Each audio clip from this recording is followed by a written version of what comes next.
এক সময়ের কথা, পুরানবাড়ি নামের একটি গ্রাম ছিল যা ঘন জঙ্গলে ঘেরা। গ্রামের লোকেরা শান্তিপ্রিয়, পরিশ্রমী আর সরল মনা ছিল।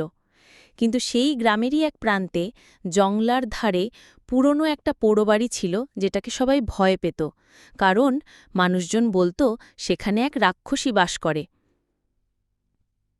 সন্ধে নামলেই কেউ আর জঙ্গলের দিকে মুখ করে না তাকাত, এমনকি গরু ছাগল হারিয়ে গেলেও খুঁজতে সাহস করত না। গ্রামের বুড়োরা বলতো ওই পোড়োবাড়ির ভেতর এক রাক্ষসী আছে, রাতে মানুষ ধরে খায়।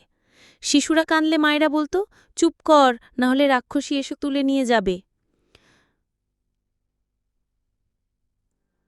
তবে কেউ কখনো রাক্ষসীকে চোখে দেখেনি, শুধু মাঝে মাঝে রাতে কান পাতলে শোনা যেত গর্জনের মতো আওয়াজ, কখনো বা হাওয়ার সাথে কাঁপতে কাঁপতে ভেসে আসত এক নারী কণ্ঠের কান্না। একদিন গ্রামের তরুণ সাহসী ছেলে রাজু ঠিক করল সত্যি মিথ্যা যাচাই করতে হবে। সে তার বন্ধুদের নিয়ে রাতের বেলা গেল পোড়োবাড়ির দিকে, হাতে লাঠি, কাঁধে মশাল আর মনে অদম্য সাহস।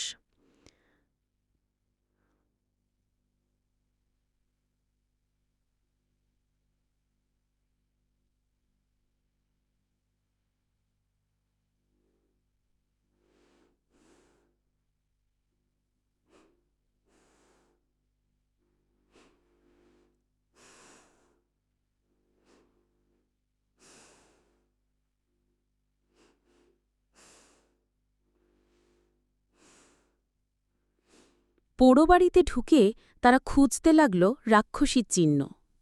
হঠাৎ একটা ঘরের ভেতর থেকে ভেসে এলো এক নারীর গোঙানির আওয়াজ। রাজু ধীরে ধীরে এগিয়ে গিয়ে দরজাটা খুলল, দেখল একটা বৃদ্ধা মেঝেতে পড়ে আছে।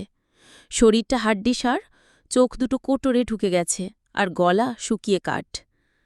রাজু চমকে গেল। আপনি কে? সে জিজ্ঞেস করল। বৃদ্ধা কাঁদতে কাঁদতে বলল, আমি একসময় এই গ্রামেরই মেয়ে ছিলাম।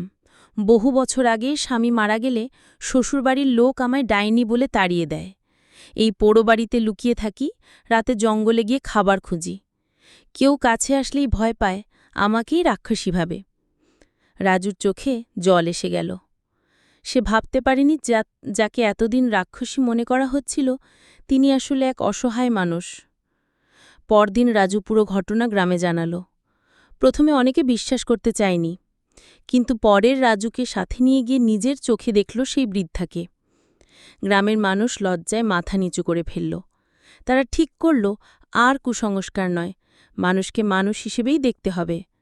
বৃদ্ধাকে গ্রামে ফিরিয়ে আনা হলো, সবাই মিলে তার জন্য একটা ঘর বানাল, খাওয়া দাওয়ার দেখভালের ব্যবস্থা করল। গ্রামের শিশুরা তার চারপাশে ঘুরঘুর করত, রাক্ষসী ঠাকুমা বলে ডাকত ভালোবাসায়। এভাবে একটা ভুল ধারণা ভাঙল, আর গ্রামটা পেল নতুন শিক্ষা।